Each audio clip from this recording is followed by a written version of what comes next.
The gunshot echoed through the Wyoming mountain range just as Samuel Cross spotted the bull elk's tracks in the fresh snow, and for a moment he thought some fool hunter had scared off his prize, but then he heard a woman's scream and everything changed.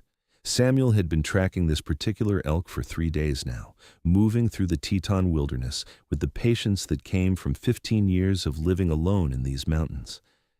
At 32 years old, his body had been sculpted by the harsh demands of frontier life into something formidable, all lean muscle and raw strength beneath his buckskin jacket. His dark hair hung past his shoulders, tied back with a leather cord to keep it from his face as he moved through the deep snow. The elk he tracked was a magnificent creature, one that would provide meat for months and a hide worth good money in Jackson Hole come spring. But a woman's scream in the mountains in January of 1879 meant trouble, the kind that could kill someone within hours if they were lost or injured. Samuel made his decision in an instant, turning away from the elk tracks and moving toward the sound with long, powerful strides that ate up the distance. His rifle was already in his hands, though he hoped he would not need it. He found her 20 minutes later, and the scene made his blood run cold despite years of seeing hard things in hard country. A wagon had gone off what passed for a trail in these parts, tumbling down a steep embankment and smashing against the rocks below. 2 horses lay dead in their traces, their necks broken. A man's body was half buried in the snow near the wagon, clearly dead from the fall. And standing beside the wreckage, her dark blue dress torn and bloodied, was a young woman with the longest hair Samuel had ever seen. It cascaded down her back in a tangled mass of chestnut brown, so long it nearly reached her knees, but it was matted with blood and debris from the accident. Her face was pale with shock and cold, her lips taking on a bluish tinge that Samuel recognized as the early stages of freezing. She was clutching her left arm against her body, and even from a distance he could see she was trembling violently. "Miss," he called out, not wanting to startle her. "Miss, I am here to help." She spun toward him, nearly losing her balance on the icy rocks, and he saw terror flash across her features. She was young, maybe 22 or 23, with delicate features that spoke of a gentler life than the mountains offered. Her eyes were a striking green, wide with fear and pain. "Stay back," she said, her voice shaking. "Please, I have nothing worth stealing." Samuel slowly lowered his rifle, holding his free hand up to show he meant no harm. "I am not here to rob you, miss. I heard the shot and your scream. You are hurt and the temperature is dropping. You will freeze to death out here before nightfall." She looked at him with obvious suspicion, taking in his rough appearance, the heavy beard that covered his jaw, the wild look that came from months alone in the wilderness. Samuel knew what he looked like to someone from civilization. He looked dangerous. "My husband," she said, her voice breaking. Thomas is—" "I am sorry," Samuel said quietly, "but he is gone, and you are alive, and we need to keep you that way. My cabin is 2 hours from here. Can you walk?" She looked down at the body of her husband, and Samuel saw grief wash over her face, raw and immediate. But she was strong, this woman. She squared her shoulders despite her obvious pain, and nodded once. "I can walk." Samuel approached carefully, giving her space to adjust to his presence.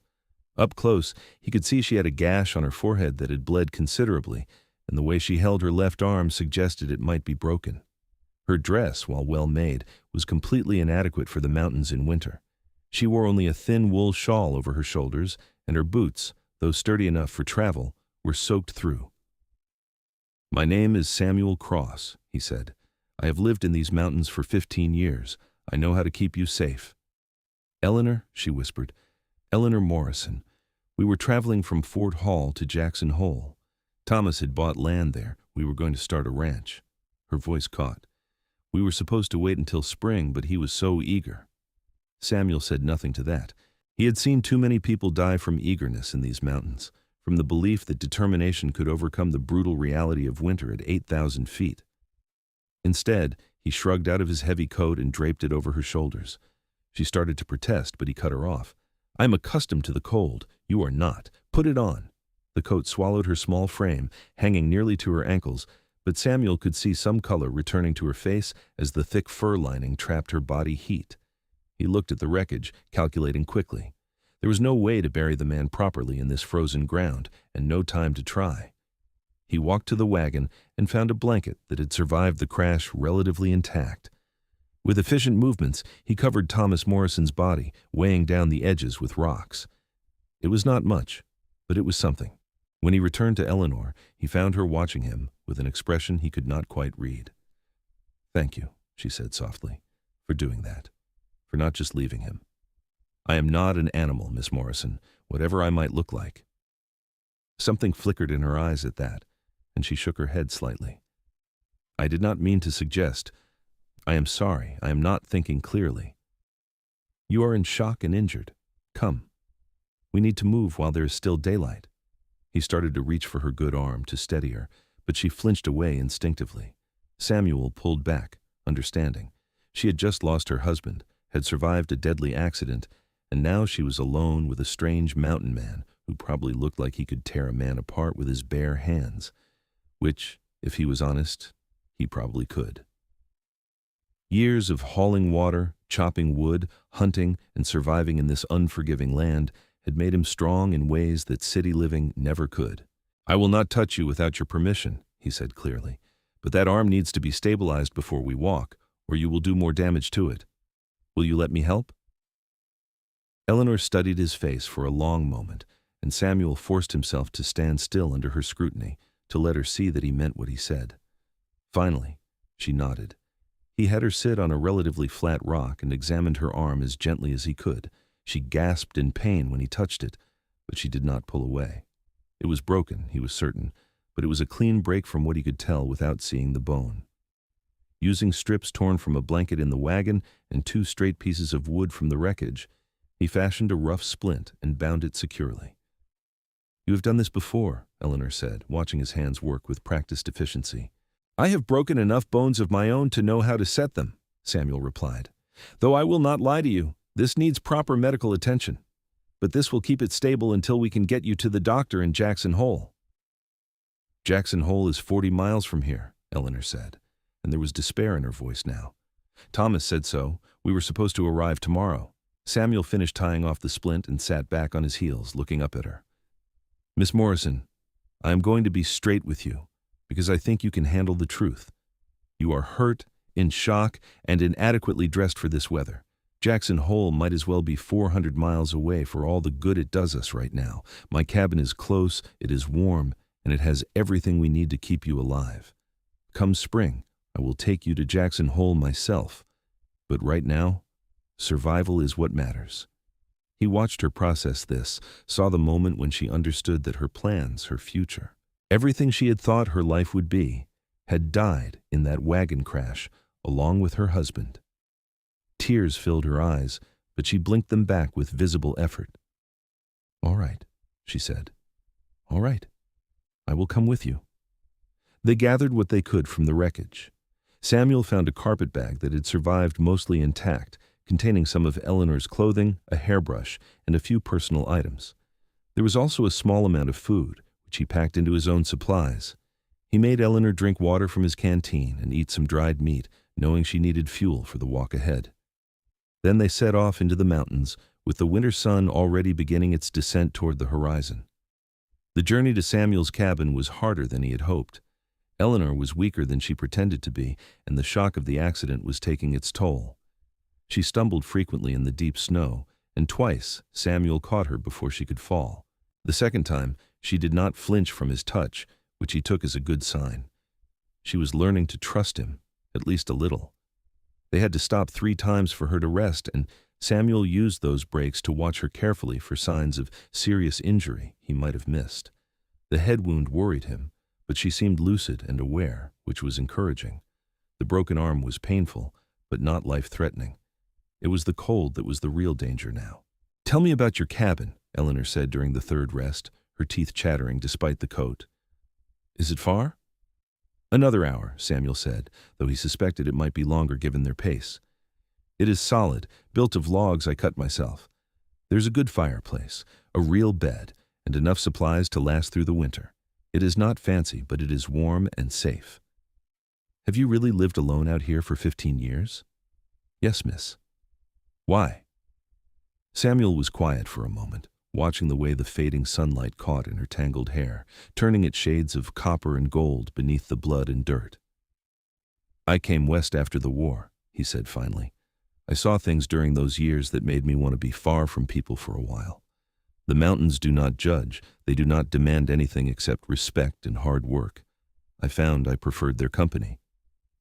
Eleanor looked at him with those striking green eyes, and he saw understanding there, not pity. "My father fought in the war." She said quietly. "He came back different, quieter. Sometimes I would find him just staring at nothing, lost somewhere we could not follow. A lot of men came back that way." "Did you fight for the Union or the Confederacy?" "The Union. I was at Gettysburg, among other places." She nodded slowly, and Samuel could see her filing away this information, building a picture of who he was. He found he did not mind her knowing these things, which was strange. He had not talked to anyone about the war in years. "We need to keep moving," he said, standing and offering her his hand. This time she took it without hesitation, and Samuel felt the small, cold weight of her fingers in his large palm. He helped her to her feet, steadying her when she swayed slightly, and then they continued their trek through the darkening forest. Night was falling in earnest when Samuel's cabin finally came into view, a solid structure of logs and stone nestled against the mountainside, protected from the worst of the wind by a natural rock formation. Smoke was not rising from the chimney, of course, as he had been gone for 3 days, but he could see the structure was intact, with no signs of bear damage or other problems. "We are here," he said, and felt Eleanor sag with relief beside him. He got her inside quickly, settling her in the single chair near the cold fireplace while he worked with swift efficiency to get a fire started. He had built this cabin himself, and he knew every inch of it. The main room held the fireplace, a sturdy table, 2 chairs, shelves lined with supplies and books, and his weapons mounted on the wall. A door led to the smaller back room where he slept. It was sparse and masculine, with none of the softness a woman might want, but it was clean and well maintained. Within minutes, flames were crackling in the hearth, and Samuel set water to heat in the pot that hung from the iron hook. Eleanor sat motionless in the chair, still wrapped in his coat, watching the fire with blank eyes. She was deep in shock now, he realized, the adrenaline that had kept her moving finally wearing off. "Miss Morrison," he said gently, kneeling in front of her. "Eleanor, look at me." Her eyes slowly focused on his face, and he saw tears tracking through the dirt on her cheeks. "He's really gone," she whispered. "Thomas is really dead." "Yes," Samuel said, because there was no kindness in lying. "I'm sorry. We were married 6 months ago. 6 months. We were going to build a life together, have children, grow old on our ranch." Her voice broke. "And now he is lying under a blanket in the snow, and I am here with a stranger, and I do not know what I'm supposed to do." Samuel let her cry, knowing she needed to release some of the grief and fear that was building inside her. When the tears finally slowed, he handed her a clean cloth to wipe her face, careful not to touch the wound on her forehead. "Right now, you are going to let me tend to your injuries properly," he said in the calm, steady voice he used with frightened animals. "Then you are going to eat some hot food and drink some tea. Then you are going to sleep, because your body needs rest to heal.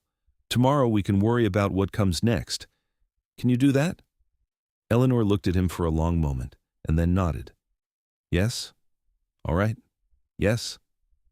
Samuel heated water and cleaned the gash on her forehead, which was not as bad as he had feared once the dried blood was washed away. It would not need stitches, though it would leave a small scar. He checked her arm again, satisfied that the splint was holding. Then he made her a simple meal of venison stew and biscuits, food he had prepared before leaving on his hunt, and watched to make sure she ate. She was exhausted, he could see, barely able to keep her eyes open. But there was still the matter of her hair. It hung down her back in a massive, tangled mess, matted with blood and pine needles and debris from the accident. It had to be dealt with, or it would become even more damaged. But Samuel hesitated, unsure how to suggest such an intimate task. Eleanor solved the problem for him. "My hair," she said quietly, reaching up with her good hand to touch the tangled mass. "It is ruined, is it not?" "Not ruined," Samuel said, "but it needs to be cleaned and brushed out, or it will mat beyond saving. I cannot do it myself, not with my arm like this." She looked at him, and he saw vulnerability in her eyes, but also trust. Could you help me? I know it is an imposition, but I cannot bear the thought of cutting it all off. Samuel felt something tighten in his chest at the idea of this woman trusting him with something so personal, so intimate. Hair like hers was a woman's crowning glory, and she was asking him, a rough mountain man she had known for mere hours, to tend to it. I will help you, he said. Let me get more water heated. He filled his largest pot with water and set it to heat, then gathered clean cloths and the comb he used on his own hair. It was a slow process, first wetting sections of her hair to loosen the dried blood and debris, then carefully, painstakingly working through the tangles. Eleanor sat perfectly still, her back to him, as he worked. Samuel found himself oddly focused on the task, his large hands surprisingly gentle as they worked through her hair. It was beautiful hair, thick and lustrous once the dirt and blood were cleaned away, with natural waves that caught the firelight. He worked in silence at first, concentrating on being careful not to pull or hurt her more than necessary. You are very patient, Eleanor said after a while, her voice soft. Most men would have just told me to cut it off. Most men are fools, Samuel replied, working through a particularly stubborn tangle near her temple. Something beautiful should not be destroyed just because it takes effort to preserve. He felt her go still at that, and realized what he had said. He had called her beautiful, or at least her hair, but the implication was the same. He kept working, pretending not to notice her reaction, but he could feel a change in the air between them, something subtle but definite. The work took hours. Samuel lost track of time as he carefully cleaned and combed out section after section of her long hair. His back ached from bending over her chair, and his fingers grew tired, but he did not stop. There was something almost meditative about the task, something that quieted the usual restlessness that drove him into the mountains. He became aware of Eleanor relaxing under his ministrations, her head sometimes nodding forward as exhaustion pulled at her. He worked even more carefully then, not wanting to jolt her awake. When he finally combed through the last section without encountering a single tangle, the fire had burned low and the night was deep around them. There, he said quietly. All done. Eleanor reached up with her good hand to touch her hair, now hanging in smooth, clean waves down her back.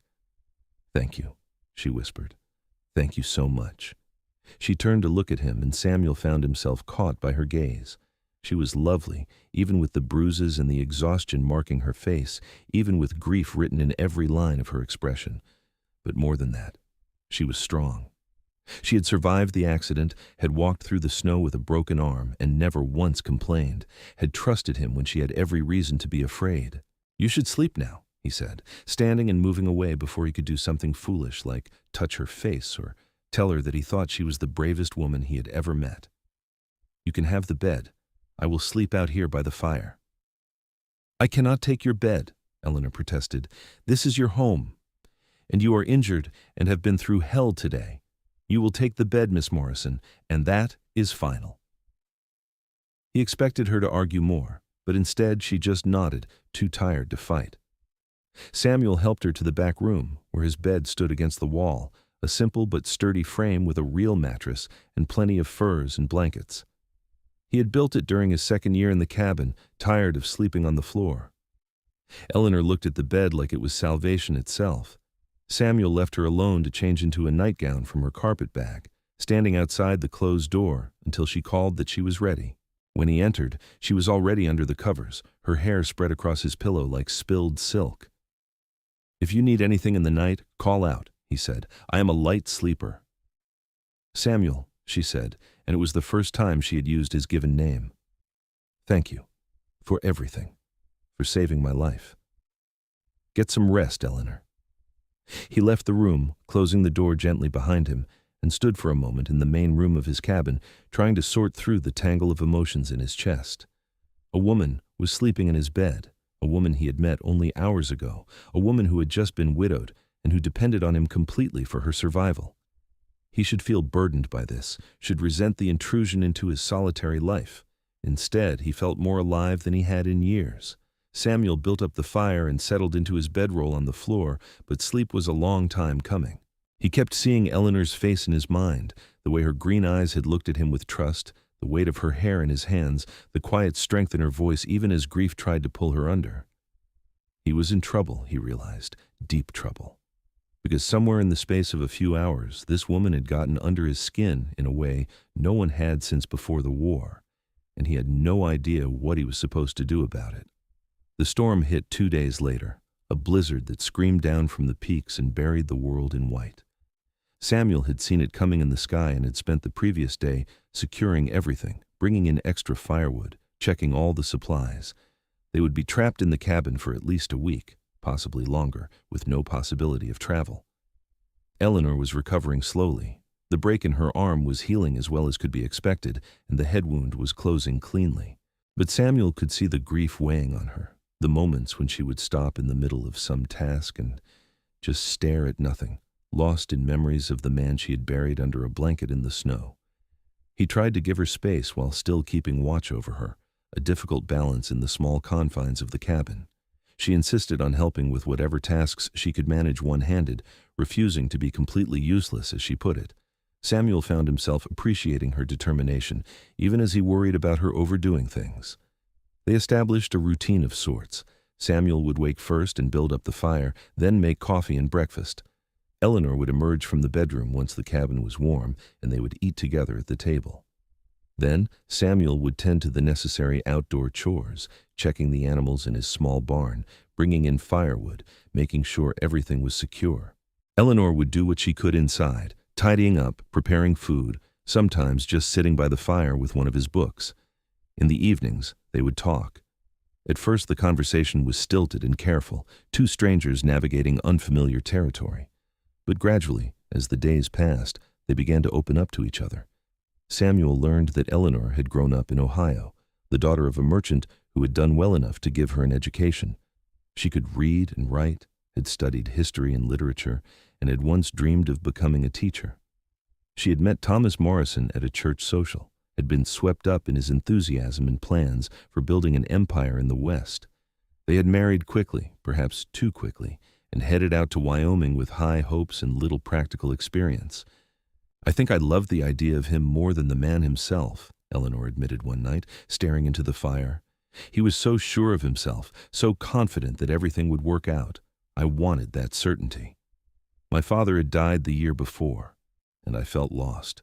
Thomas seemed like he could give me direction, purpose." "And now?" Samuel asked quietly. "Now I think I was a fool. But I also think Thomas was a good man who made a mistake. He should not have died for it." She looked at Samuel, firelight reflecting in her eyes. "Do you think I am terrible for saying I did not love him as deeply as I should have?"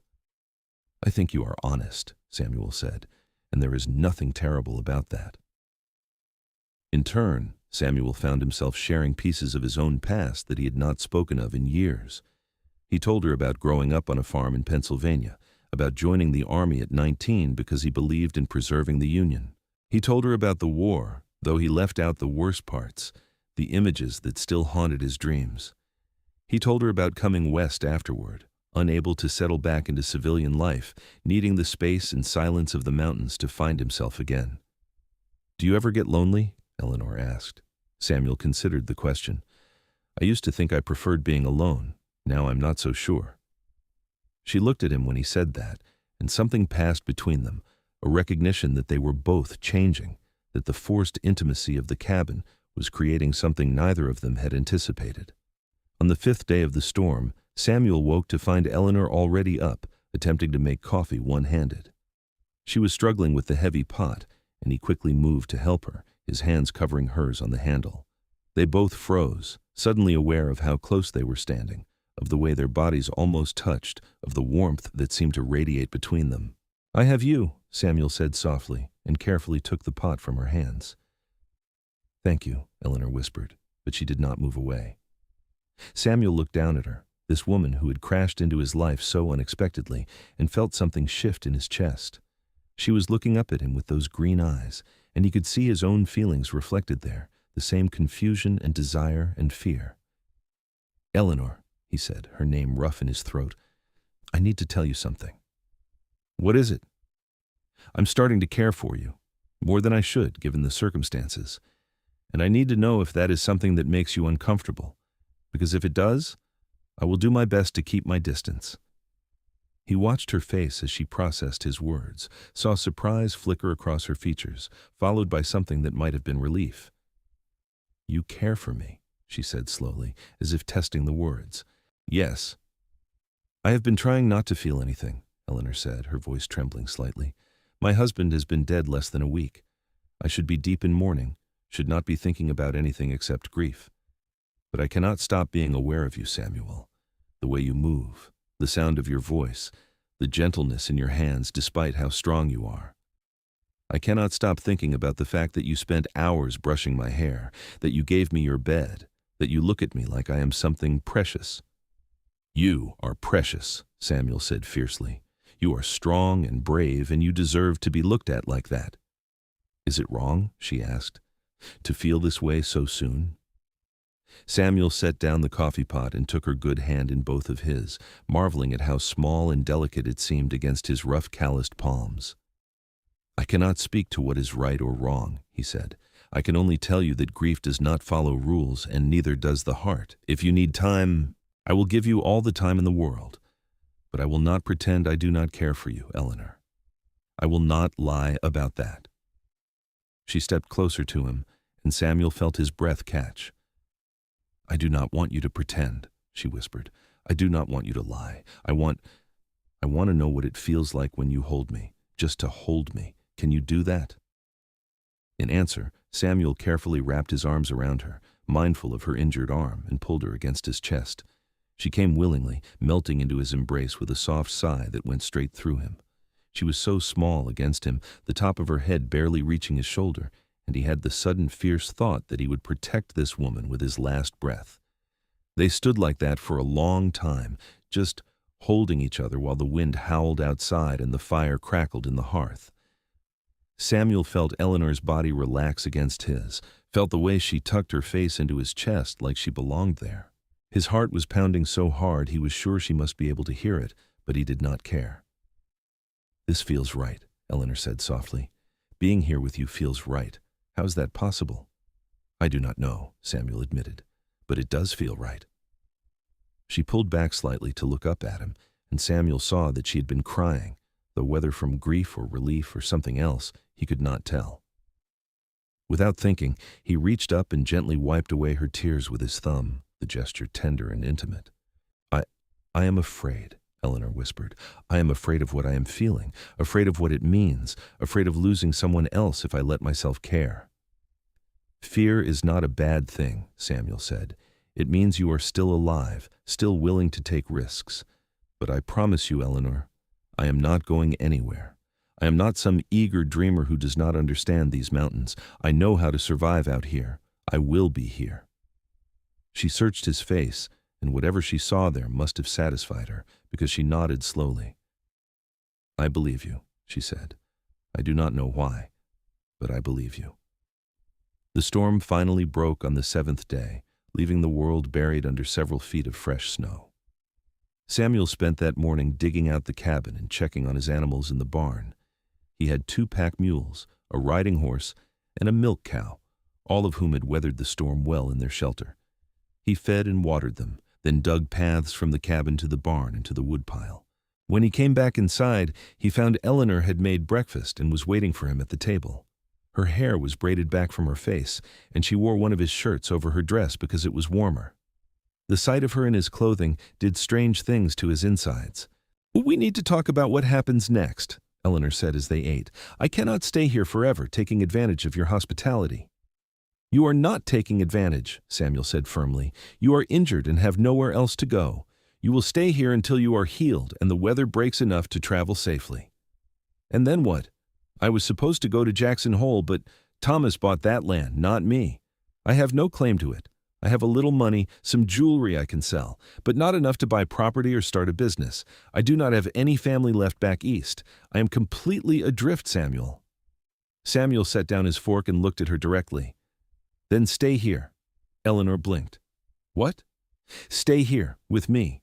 Not as a guest or someone I am just helping, but as my wife, if you would have me."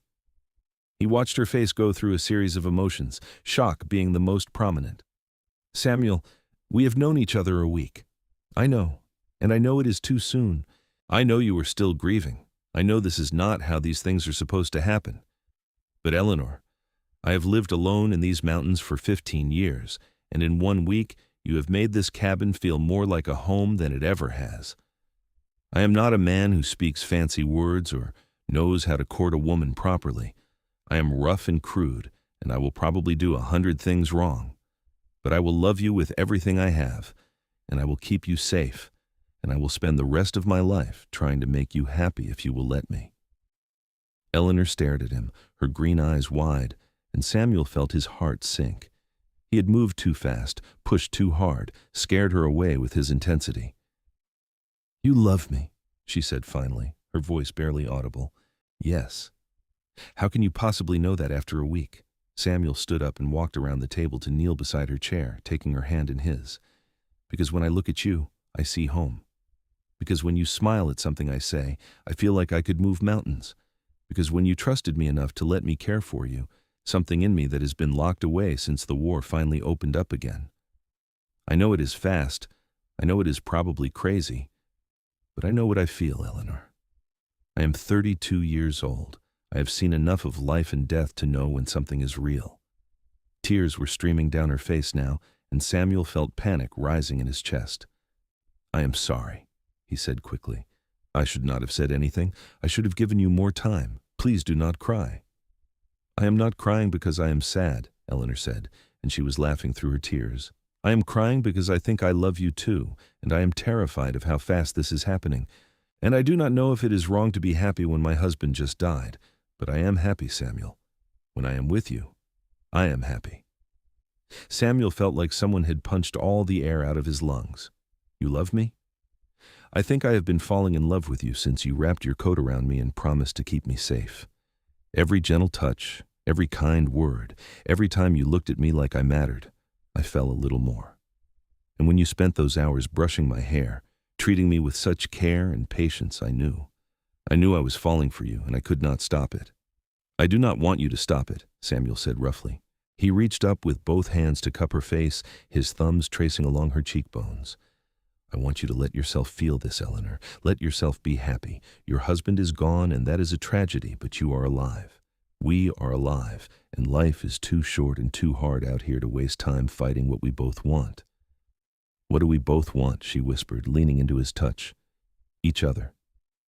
And then, because he could not hold back any longer, Samuel leaned in and kissed her. It was gentle at first, careful, giving her every opportunity to pull away. But Eleanor made a soft sound in the back of her throat and pressed closer, her good hand coming up to tangle in his long hair. The kiss deepened, and Samuel felt like he was falling, like he was flying, like he was finally coming home after years of wandering. When they finally broke apart, both breathing hard, Samuel rested his forehead against hers. "Marry me," he said again. "Not today, not even this month. Take whatever time you need. But say yes, Eleanor. Say you will be my wife." "Yes," she whispered. "Yes, I will marry you, Samuel Cross." The next weeks passed in a strange kind of dreamlike happiness. The winter kept them mostly confined to the cabin and its immediate surroundings, but neither of them minded. They were learning each other, discovering the rhythms and patterns of shared life. Samuel taught Eleanor about survival in the mountains, the practical skills she would need as a mountain man's wife. She learned to recognize the signs of changing weather, to dress properly for the cold, to shoot his rifle with increasing accuracy despite her still healing arm. She had a natural aptitude for it that surprised them both. Eleanor, in turn, brought a softness to the cabin that it had always lacked. She organized his haphazard shelves, mended his worn clothing, cooked meals that were far better than anything Samuel had managed on his own. She read to him in the evenings from his small collection of books, her voice bringing the words to life in a way that made him fall in love with stories all over again. They talked for hours, about everything and nothing. Samuel learned that Eleanor had a sharp sense of humor and a quick mind, that she was interested in politics and history and the changing shape of the West. She learned that Samuel had a gentle soul beneath his rough exterior, that he loved the mountains not despite their harshness, but because of it, that he had a deep respect for the land and the animals that lived on it. And slowly, carefully, they learned the physical language of love. Samuel was always careful with her, aware of her injured arm, aware that she was still recovering emotionally from the trauma of the accident. But Eleanor was not fragile, and she let him know it. She was the one who initiated their second kiss, pulling him down to her in the firelight one evening and showing him with her lips and tongue that she wanted more than gentle care. "I am not made of glass," she told him when he tried to pull back. "I am a woman who wants her future husband. Do not treat me like I will break." So Samuel let himself love her the way he wanted to, with passion and intensity, and a possessiveness that might have frightened him if Eleanor had not met him with equal fervor. They did not consummate their relationship, both agreeing to wait until they were properly married, but they explored everything else with an enthusiasm that left them both breathless and aching. February gave way to March, and with it came the first real thaw. The snow was still deep on the ground, but the days were getting longer and warmer, and Samuel knew it would soon be time to make the journey to Jackson Hole. Eleanor's arm was nearly healed, the bones knitting back together cleanly, and she was strong again, the pallor and weakness of those first days long gone. "We should go soon," Samuel said one morning, watching the sun rise over the peaks. "Another few weeks and the trails will be clear enough for travel. We can be married in Jackson Hole, make it all legal and proper." Eleanor came to stand beside him, leaning into his side. He automatically wrapped an arm around her, pulling her close. It was second nature now, touching her, holding her, knowing she was his. "Do we have to go?" she asked. "I know we need to. I know there are practical matters to attend to, but part of me wishes we could just stay here forever, just the two of us." "I know what you mean," Samuel said, "but we need supplies I cannot get out here, and you need to see a real doctor to make sure your arm healed properly. And I want you to be my wife in the eyes of the law and God, not just in our hearts." "I am already your wife in every way that matters," Eleanor said, looking up at him. "But yes, you are right. We should go to Jackson Hole." They spent the next 2 weeks preparing for the journey. Samuel made a proper saddle for Eleanor out of leather and wool, something that would be comfortable for the long ride. He went through all his furs and hides, selecting the best ones to sell in town. Eleanor packed her few possessions and helped Samuel organize his trading goods. The night before they were set to leave, they sat together by the fire, neither of them quite ready to sleep. Samuel was working on carving a piece of wood, his hands moving with the unconscious skill of long practice. Eleanor was watching him, her head tilted thoughtfully. "What are you making?" she asked. "A ring," Samuel said, holding up the small piece of wood. "I do not have a gold ring to give you, but I can carve you one from mountain ash. It is a strong wood, does not break easily, like you." Eleanor's eyes filled with tears, and she crossed to him, settling into his lap in a movement that had become familiar over the weeks. Samuel set aside his carving and wrapped both arms around her, burying his face in her hair. It smelled like the herbal soap she had made, clean and fresh and entirely hers. "I love you," she said softly. "I do not think I say it enough. But I love you so much, Samuel. You saved my life in every possible way." "You saved mine too," Samuel said. "I did not even realize I needed saving until you showed up and reminded me what it was like to not be alone." They sat like that for a long time, just holding each other, knowing that tomorrow would bring change, would bring them back into contact with the wider world. Samuel found himself hoping that Jackson Hole had not changed too much since his last visit. He had not been to town in over a year, preferring to do his trading at the smaller settlements closer to his trapline. But Jackson Hole had a church and a proper preacher, and that was what they needed. The journey to Jackson Hole took 4 days of steady travel through the melting snow. Samuel kept a careful eye on Eleanor, watching for any signs that the ride was too much for her.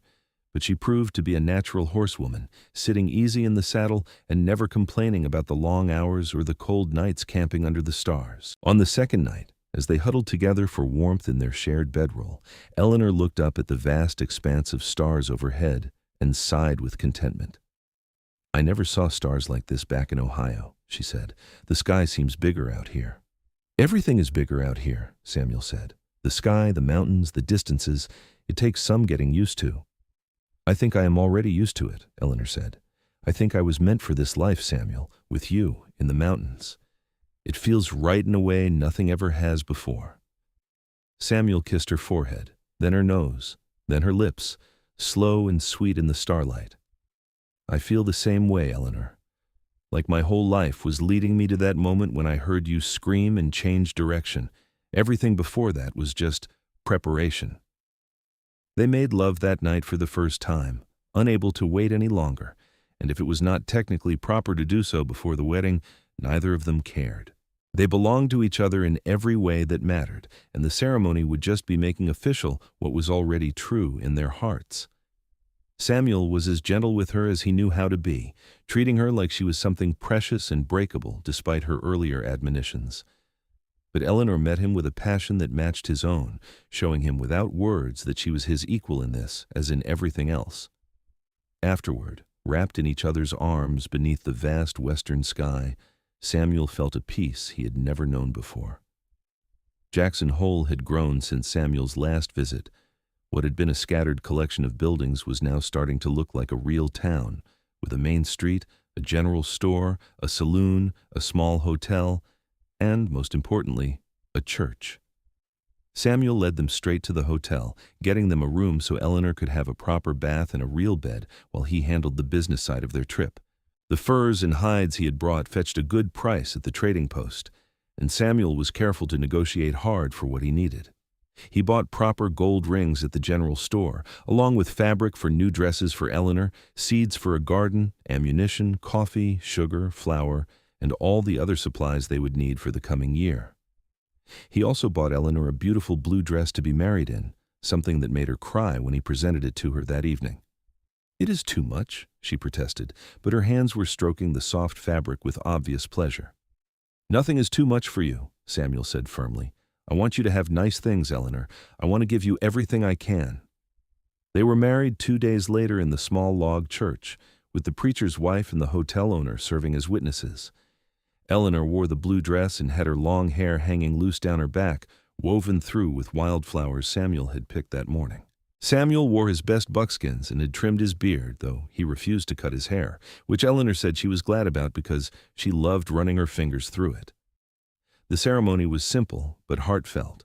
Samuel's voice was steady as he recited his vows, promising to love and cherish Eleanor for all the days of his life. Eleanor's voice trembled with emotion as she made the same promises to him. When the preacher pronounced them husband and wife, Samuel kissed her with such tenderness that the preacher's wife had to dab at her eyes with her handkerchief. That night, in their hotel room, they consummated their marriage as a properly wed couple. Eleanor wore a white nightgown she had purchased in town, and Samuel took his time removing it, worshiping every inch of her skin with his hands and mouth. She was beautiful in the lamplight, all soft curves and smooth skin, and Samuel told her so repeatedly until she blushed and told him to stop talking and just make love to her. He did, thoroughly and repeatedly, until they were both exhausted and satisfied. As they lay tangled together afterward, Eleanor traced patterns on Samuel's broad chest, following the scars he had accumulated over the years. "Tell me about this one," she said, touching a long white line across his ribs. "Bear, about 8 years ago. She had cubs and I got too close without realizing it. She taught me to pay better attention." "And this?" She touched a puckered scar on his shoulder. "Bullet. From the war. Gettysburg. I was lucky, it missed the bone." Eleanor kissed each scar gently, and Samuel felt his throat tighten with emotion. "You have lived such a hard life," she said softly. "It has had its hard moments," Samuel agreed, "but it has also had beauty and freedom, and now you. I would not trade it for anything." They stayed in Jackson Hole for a week, enjoying the novelty of civilization before heading back to the mountains. Samuel introduced Eleanor to a few people he knew in town, including a doctor who examined her arm and pronounced it healed well. They had dinner at the hotel restaurant, attended a social at the church, and generally enjoyed being around people after the isolation of winter. But Samuel could tell that Eleanor was getting restless, the same way he was. They were both ready to go home, back to the cabin in the mountains where they could be alone together. On their last night in town, Eleanor confirmed it. "Can we leave tomorrow?" she asked. "I'm ready to go back to our mountain." Our mountain. Samuel loved the way she said that, claiming the wild peaks and valleys as theirs. "Yes," he said, "we can leave tomorrow." The journey back to the cabin felt different than the journey away from it. They were returning as husband and wife now, committed to building a life together in the wilderness. Samuel found himself seeing everything through new eyes, imagining how he could improve the cabin to make it more comfortable for Eleanor, where he could put in a bigger garden, how he could expand the barn to accommodate the cow and chickens Eleanor wanted to get. When the cabin finally came into view, Eleanor let out a delighted laugh. "Home," she said. "We are home, Samuel." They were home, and Samuel carried her over the threshold like a proper groom, making her laugh and cling to his neck. He set her down gently in the main room, which looked exactly as they had left it, and then pulled her into his arms for a long, deep kiss. "Welcome home, Mrs. Cross," he said against her lips. "I love the sound of that," Eleanor said. "Mrs. Cross, your wife." "My wife," Samuel repeated, marveling at the words. "My beautiful, brave, strong wife." They settled back into the rhythm of mountain life with ease. Spring was progressing rapidly now, the snow melting off the lower elevations, the first wildflowers beginning to bloom in the meadows. Samuel took Eleanor with him when he checked his trap lines, teaching her the routes and the best places to hunt and fish. She proved to be a quick study, with good instincts for the wilderness. Eleanor planted a large garden near the cabin, turning over the earth with a determination that made Samuel smile. She had seeds for vegetables and herbs, and she tended them carefully, delighting in each new sprout that pushed through the soil. She also started keeping bees, constructing hives from plans she had read in one of Samuel's books, and by summer they had fresh honey to go with their meals. The elk that Samuel had been tracking when he found Eleanor appeared again in late May, a magnificent bull with a massive rack of antlers. Samuel spotted it from a distance and watched it for a long time, remembering how his life had changed course the last time he was tracking this animal. Eleanor came up beside him, following his gaze. "Are you going to hunt it?" she asked. Samuel thought about it, then shook his head. "No," he said. "That elk brought me to you. I think I will let him be." Eleanor smiled and leaned against him, and they stood together watching the elk graze in the meadow until it wandered away into the trees. The summer was glorious, warm, and bright, and Samuel and Eleanor thrived in it. They worked hard during the long days, preparing for the next winter, but they also took time to enjoy each other and the beauty around them. They went on long rides through the mountains, discovering hidden valleys and pristine lakes. They swam naked in the cold streams, laughing and splashing each other like children. They made love under the stars and in the cabin, and once, memorably, in a meadow full of wildflowers while an afternoon thunderstorm rumbled overhead. In August, Eleanor told Samuel she was pregnant. They had been hoping for it, talking about starting a family, but Samuel still felt his knees go weak when she said the words. He was going to be a father. This woman, this incredible woman who had come into his life so unexpectedly, was carrying his child. "Are you happy?" Eleanor asked, watching his face anxiously. "Happy does not even begin to cover it," Samuel said, and then he was kissing her and holding her and trying not to cry because the joy was almost too much to contain. They spent the rest of the day making plans, talking about what they would need for the baby, how they would manage during the winter months when Eleanor would be heavily pregnant. Samuel became even more protective of her than he already was, constantly making sure she was not overworking herself, that she was eating enough, that she was comfortable. "I am pregnant, not dying," Eleanor told him with exasperated affection. "Women have been having babies since the beginning of time, Samuel. I will be fine." "I know," Samuel said, "but you are my wife and this is my child, and I'm going to take care of you both whether you like it or not." Eleanor just laughed and kissed him, and Samuel knew he had been forgiven for his overprotectiveness. The second winter was easier than the first in many ways. The cabin was warmer with 2 people in it, better stocked with supplies, more organized. Eleanor was glowing with pregnancy, her belly growing round beneath her dresses, and Samuel found her more beautiful than ever. He spent long evenings with his hands on her stomach, feeling their child move and kick, marveling at the miracle of life growing inside the woman he loved. But the winter was also harder in other ways. Eleanor's pregnancy made her more tired, more prone to discomfort, and Samuel worried constantly about what would happen when it came time for the baby to be born. They were 2 days from Jackson Hole at best, and that was in good weather. If something went wrong during the birth, there would be no help available. Eleanor seemed less concerned about it than he was. "Women give birth in the wilderness all the time," she pointed out. Native women, pioneer women, women all over the West. We will manage, Samuel. You know basic medicine. I have read everything I can find about childbirth, and our baby will be fine. Samuel wanted to believe her, but the fear lingered. He had lost too many people in his life to take anything for granted. So he prepared obsessively, making sure they had clean cloths and water and everything they might need. He even made the journey to Jackson Hole in early March, despite the snow, to consult with the doctor there and get advice on what to do if complications arose. The doctor, an old man who had been delivering babies for 40 years, took one look at Samuel's worried face and laughed. "Your wife is young and healthy," he said, "and from what you have told me, she is strong-willed and capable. She will be fine, Mr. Cross. But if it will make you feel better, here is what you need to know." He spent an hour going over the stages of labor, what to expect, what was normal, and what was a sign of trouble. Samuel listened intently, committing every word to memory. He bought medical supplies and 2 books on childbirth, and then he made the journey back to the cabin, arriving exhausted but relieved to find Eleanor safe and well. Their son was born on a bright April morning in 1880, with the snow melting off the mountains and the first flowers blooming around the cabin.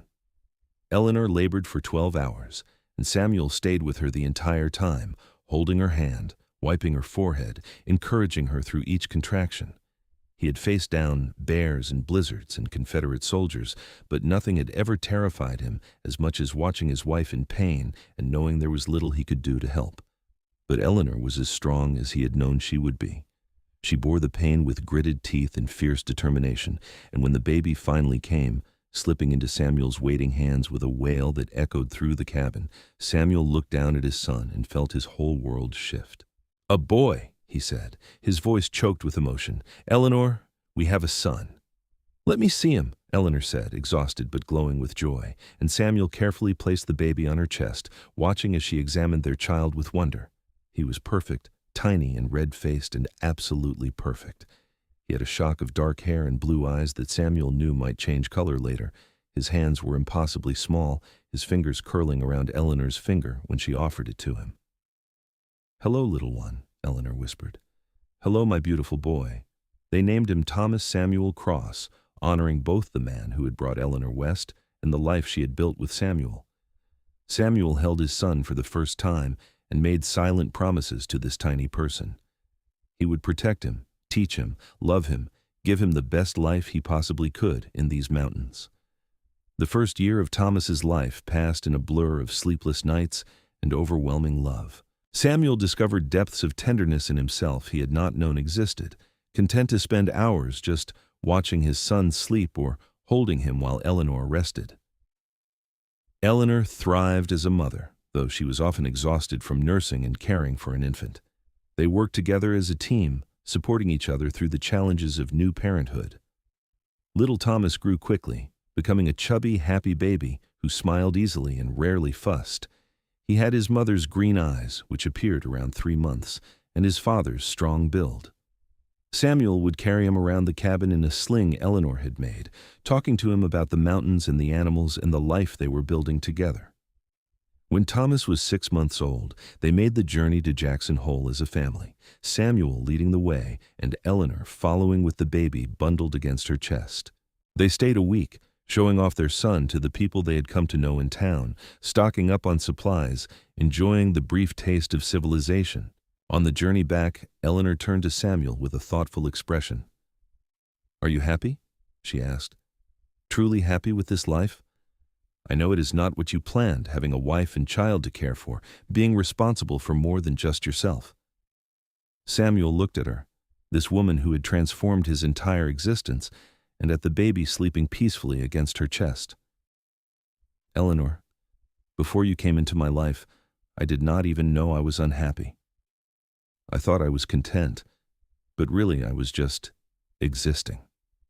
You and Thomas have given me purpose and joy I never imagined possible. I have never been happier in my entire life." Eleanor's eyes filled with tears, the happy kind, and she leaned over to kiss him despite the awkward angle of their horses walking side by side.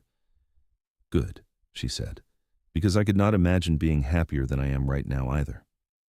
The years passed with surprising speed after that. Thomas grew from a baby into a curious toddler, then into a sturdy little boy who followed his father everywhere and peppered both parents with endless questions. Samuel taught him to track animals, to respect the wilderness, to shoot and ride and survive in the mountains. Eleanor taught him to read and write, to cook and garden, to be kind and thoughtful and brave. When Thomas was 3, Eleanor gave birth to a daughter they named Sarah.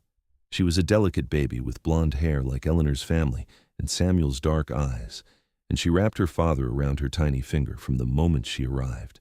Samuel, who had been confident and capable with his son, became almost comically careful with his daughter, treating her like she was made of spun glass.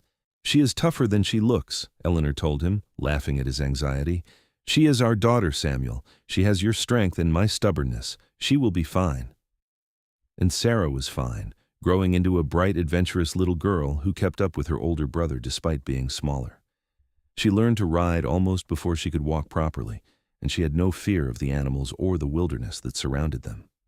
2 years after Sarah came another son, Daniel, who had his mother's calm temperament and his father's build. And 3 years after that, another daughter, Mary, who was fierce and independent from the day she was born. The cabin expanded to accommodate their growing family. Samuel built additional rooms, a larger sleeping loft for the children, a proper kitchen area for Eleanor. He expanded the barn and the garden, added a chicken coop and a smokehouse. What had started as a simple mountain cabin became a real homestead, a place where a family could thrive. Life was not always easy. There were hard winters and dry summers, injuries and illnesses, the constant challenges of living so far from civilization. But there was also tremendous joy. There were evenings gathered around the fireplace, the children listening wide-eyed to Samuel's stories. There were summer days spent exploring the mountains as a family, discovering new places and making memories. There were quiet moments stolen between Eleanor and Samuel, precious hours when the children were asleep, and they could simply be together as husband and wife. Samuel never stopped marveling at the turn his life had taken. Sometimes, watching Eleanor brush out their daughter's long hair with the same patience he had shown her all those years ago, he would think back to that moment when he had heard her scream and made the decision to help. Such a small choice, to turn away from the elk he was tracking and investigate a gunshot and a scream. But that choice had led to everything, had brought him the family and the love and the purpose he had been missing for so long. One evening, when Thomas was 12 and Mary was just learning to walk, Samuel and Eleanor sat on the porch of their cabin watching the sunset paint the mountains in shades of gold and pink. The children were inside, the older ones helping the younger ones get ready for bed, and for a moment it was just the two of them, the way it had been in the beginning. "Do you ever think about that day?" Eleanor asked softly. "The day of the accident?" "All the time," Samuel admitted. "I think about how easily I could have missed you, could have been too far away to hear the scream, could have decided the elk was more important. I think about how different my life would be if any of those things had happened." "I think about it too," Eleanor said. "I think about Thomas dying, about being rescued by you, about falling in love so fast it should have been impossible. I think about how I planned to go to Jackson Hole and build a ranch with a man I did not truly love. And instead, I ended up here, in these mountains, with you and our children, living a life I never could have imagined." She turned to look at him, her green eyes still as striking as they had been the day he met her. "And I would not change a single thing, Samuel, not one single thing." Samuel pulled her close, kissing the top of her head. "Neither would I, my love, neither would I." As the years continued to pass, the Cross family became something of a legend in the region. Stories spread about the mountain man and his family living up in the high country, independent and self-sufficient. Occasionally, travelers would stop by the cabin, seeking shelter or help, and they were always welcomed. Samuel and Eleanor taught their children that hospitality and kindness were as important as strength and survival skills. Thomas grew into a young man, much like his father, tall and strong and capable in the wilderness, but he also had his mother's education and curiosity. And when he turned 18, he expressed interest in seeing more of the world beyond the mountains. Samuel and Eleanor supported his decision, helping him prepare for a journey east to attend college. It was hard to watch their eldest child leave, but they were proud of the man he had become. Sarah, true to her early promise, became an exceptional horsewoman and tracker. She had no interest in the conventional life expected of women in that era, preferring to ride the mountain trails and help her father with his trap lines. Eleanor encouraged her daughter's independence, having lived that independence herself. Daniel took after his mother in temperament, calm and thoughtful, with a gift for growing things. He expanded the family garden every year and dreamed of one day having a large farm in a valley somewhere. Mary, the youngest, was the wild card, fierce and funny and absolutely fearless. She kept her siblings on their toes and her parents frequently worried, but she had her father's survival instincts and her mother's intelligence, a formidable combination. When Samuel turned 50, Eleanor organized a surprise celebration, inviting friends from Jackson Hole and the surrounding settlements to the cabin. It was a warm July day, and their property was filled with people, laughter, and the smell of roasting meat. Samuel stood with Eleanor on the porch, watching their children and friends enjoying themselves, and felt a contentment so deep it was almost painful. "Happy birthday, my love," Eleanor said, slipping her hand into his. She was 40 now, still beautiful, her long hair now streaked with silver, but just as thick and lustrous as ever. Samuel still loved brushing it for her, a ritual they maintained whenever time allowed. "Thank you for this," Samuel said, gesturing to the gathering, "though you know I am not one for big celebrations." "I know," Eleanor said with a smile, "but I wanted to celebrate you, Samuel. You are an amazing husband, father, and man. You deserve to be honored." "I am the lucky one," Samuel said seriously. "You gave me everything, Eleanor. A family, a purpose, a reason to keep going. I was just existing before you, just surviving. You taught me how to live." Eleanor turned to face him fully, her eyes suspiciously bright. "We taught each other," she said. "That's what love is, Samuel. Teaching each other how to be better, how to be whole. You saved my life that day in the snow, but I think I saved yours too." "You did," Samuel agreed. "Without question, you did." They kissed then, a long, sweet kiss that spoke of nearly 2 decades of love and partnership, and when they pulled apart, they found their children watching them with a mixture of amusement and affection. "Still acting like newlyweds," Thomas called out, grinning. He had returned from college for the summer, taller and more educated, but still fundamentally the same good-hearted young man they had raised. "And we always will be," Eleanor called back, making everyone laugh. The celebration continued into the evening, with music and dancing and storytelling.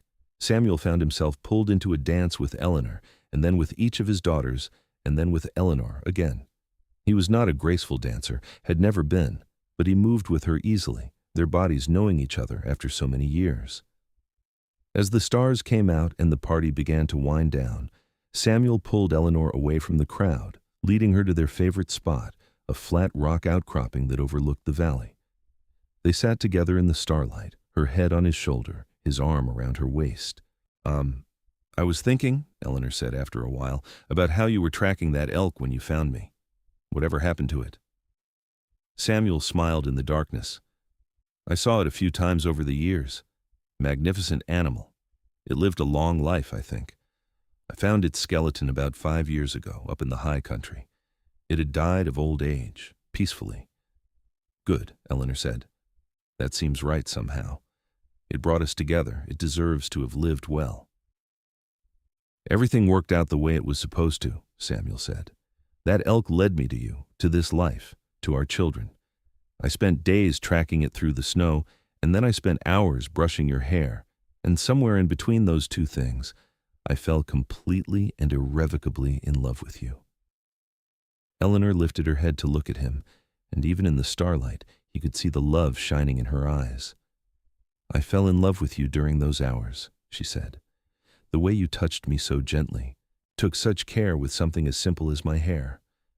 I knew then that you were special, that you were the kind of man who would cherish the people he loved. And you have, Samuel.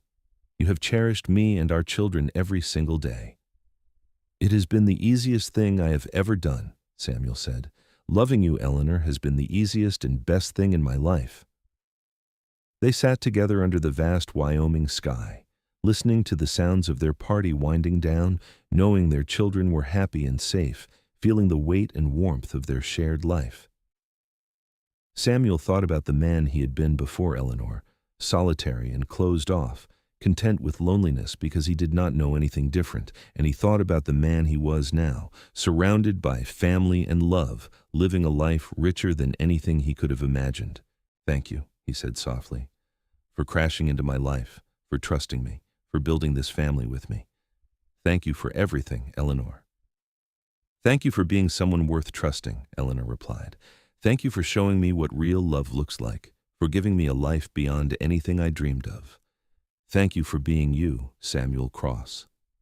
As the years continued their steady march forward, Samuel and Eleanor grew old together in their mountain home. Their children built their own lives, some staying close to the mountains, others venturing further into the expanding West. Thomas became a lawyer, using his education to help settlers and miners navigate the changing legal landscape of the territories. Sarah married a rancher and raised horses in Montana, remaining as independent and fierce as she had always been. Daniel did indeed start a farm, a successful one in a fertile valley 2 days' ride from the cabin. Mary became a teacher, traveling to small settlements and teaching children whose families lived too far from established schools. But no matter where life took them, the children always came back to the cabin in the mountains, bringing their own children to meet their grandparents and learn the skills and values that had been passed down to them. The cabin became a gathering place, a touchstone for the entire family, the place where it had all begun. Samuel continued to hunt and trap well into his 60s, though he no longer went on the long expeditions he had favored as a younger man. He preferred staying close to home, close to Eleanor, conscious that their time together was precious and finite. He taught his grandchildren the same lessons he had taught his children about respecting the wilderness, about survival, about being strong and kind and brave. Eleanor remained active and involved in everything, gardening and cooking and keeping the expanding family organized. Her hair had gone completely silver, and it was as long and beautiful as ever. Samuel still brushed it for her regularly, the ritual as meaningful and intimate as it had been the very first time all those years ago. Sometimes their grandchildren would watch, fascinated by this tender interaction between their grandparents. "Why does Grandpa always brush your hair?" one of the grandchildren asked one day. Eleanor smiled, reaching up to touch Samuel's hand. "Because a long time ago, when I was hurt and scared and alone, your grandfather took hours to gently brush the tangles from my hair. He did it with such patience and care that I fell in love with him, and he's been taking care of me ever since. And I will keep doing it as long as I have breath in my body," Samuel added, kissing the top of her head. On their 30th wedding anniversary, the entire family gathered at the cabin once more. It was spring, the mountains in full bloom, the air warm and sweet with the scent of wildflowers. Someone had brought a photographer from Jackson Hole, one of the new professionals with the modern equipment, and he took a formal portrait of the entire Cross family gathered in front of the cabin.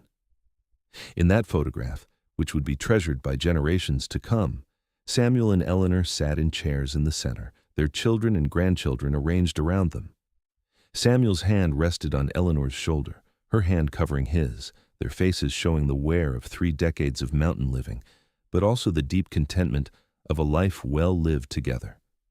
That evening, after everyone had eaten, and the younger grandchildren had been put to bed, Samuel and Eleanor slipped away from the celebration.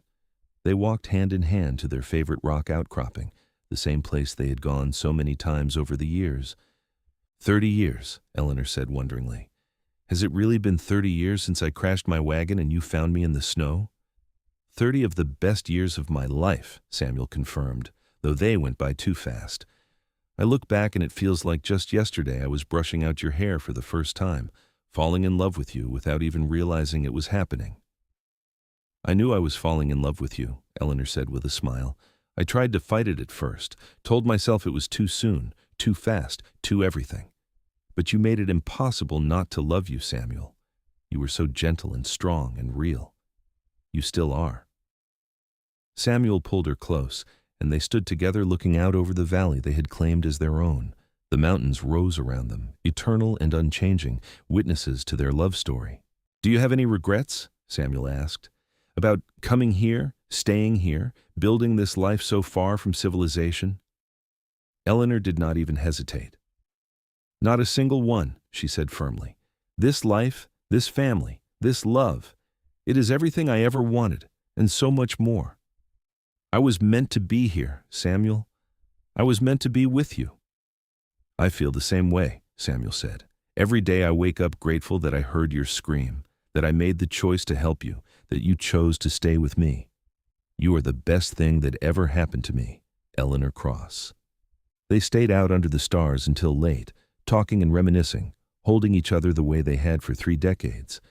And when they finally returned to the cabin, they found their family waiting for them, ready to continue the celebration of a love that had started in tragedy and grown into something beautiful and enduring. Samuel and Eleanor lived many more years in their mountain cabin, watching their grandchildren grow and eventually welcoming great-grandchildren.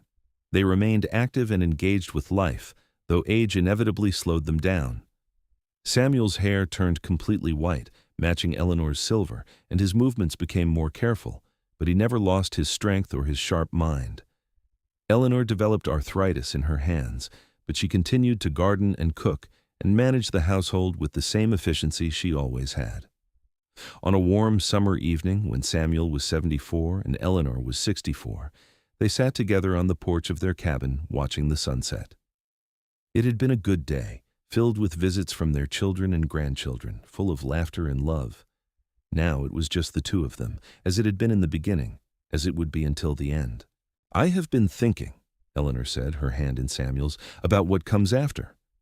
After what? Samuel asked, though he knew what she meant. After us. After this life. Do you think we will still be together? I cannot imagine existing without you, Samuel. I do not want to. Samuel brought her hand to his lips, kissing it gently. I do not know what comes after, he said honestly. But I know that whatever it is, we will face it together. We have faced everything together for over 40 years now, Eleanor. Why would death be any different? Promise me, Eleanor said, turning to look at him intently. Promise me that if something happens to one of us, the other will keep living, will keep loving, will not give up. Our family needs us, or at least whoever is left. I promise, Samuel said, though the thought of living without her was almost unbearable. But you have to promise me the same thing. I promise, Eleanor said, though I hope we both go together, preferably in our sleep, very old and very content. That sounds perfect, Samuel agreed. As it happened, Samuel was the first to go. He died peacefully in his sleep at the age of 80, with Eleanor beside him in their bed, his hand still holding hers. He had spent that last day doing all the things he loved, walking the property with Eleanor, playing with his great-grandchildren, sitting on the porch watching the mountains he had called home for more than 50 years. Eleanor grieved deeply, as was expected, but she also honored her promise to Samuel. She kept living, kept loving their family, kept the cabin and the land going with the help of her children and grandchildren. She would sit in a rocking chair on the porch, and visitors would find her there, often running a brush through her long silver hair, remembering the mountain man who had spent hours gently brushing out the tangles all those years ago. She told the story often to her grandchildren and great-grandchildren about how she had crashed her wagon in the snow and been rescued by a rough mountain man who turned out to have the gentlest heart she had ever known. She told them about falling in love in a cabin during a blizzard, about building a life in the wilderness, about the beauty and hardship and joy of the frontier. She wanted them to know where they came from, to understand the love that had started it all. Eleanor lived to be 92 years old, sharp-minded and strong-willed until the very end. She passed away on a spring morning, surrounded by multiple generations of the family she and Samuel had created. Her last words were reported to be, "I am coming, Samuel. Wait for me." The cabin in the mountains remained in the Cross family for generations, a testament to the love story that had started there. Over the years, it became a place of pilgrimage for family members, a reminder of their heritage and the incredible people who had started it all. The story of Samuel and Eleanor Cross became family legend, passed down through the generations, a tale of love that started with a scream in the snow and a gentle touch in firelight. People would tell of how a mountain man spent days tracking an elk through the snow only to change course when he heard a woman in distress. They would tell of how he spent hours gently brushing out her hair, an act of tenderness that led to a lifetime of love. They would tell of a family built in the wilderness, of children raised with strength and kindness, of a partnership that endured through every challenge the frontier could throw at them. and in the telling and retelling, the story became more than just history. It became a reminder that love can bloom in the most unexpected places, that the smallest acts of kindness can change entire lives, that choosing compassion over convenience can lead to extraordinary things. It became a reminder that real love is patient and gentle and strong, that it endures through hardship and grief and time itself. The cabin still stands in the Wyoming mountains, carefully preserved by the descendants of Samuel and Eleanor Cross. Inside, visitors can see the simple furniture Samuel built with his own hands, the chair where he sat while brushing Eleanor's hair, the shelves still lined with their books and possessions. On the wall hangs that family photograph from their 30th anniversary, Samuel and Eleanor surrounded by the family they built together, their hands touching, their love evident in every line of their faces. And sometimes, on quiet summer evenings when the wind whispers through the pines and the mountains glow with sunset light, people say you can feel something special in that cabin, something warm and enduring. They say it is the love of Samuel and Eleanor Cross, still lingering in the place where it all began. A love that started with tracking elk in snow and brushing tangles from hair. A love that built a family and a legacy that endures to this day. Their story reminds us that the best love stories are not the ones that start perfectly or follow expected paths. The best love stories are the ones where two people find each other in the midst of chaos and choose to build something beautiful together. They are stories of patience and kindness, of seeing someone's true worth beneath surface fear and circumstance, of two souls recognizing each other and deciding to face the world as one. Samuel tracked an elk for days through the Wyoming snow, following its trail with the patience and skill that came from years of living in the mountains. He never caught that elk, never even got close to taking his shot. But when he heard Eleanor's scream and made the choice to help her instead, he found something far more valuable than any hunt could provide. He found love, partnership, family, purpose. He found his home. And Eleanor, who had been following her husband's dream to a life she was not sure she wanted, who had survived a tragic accident that left her widowed and alone in hostile territory, found the strength and love she needed to not just survive, but thrive. She found a man who saw her as strong rather than fragile, who treated her with gentleness because he wanted to, not because he thought she was weak. She found her home too.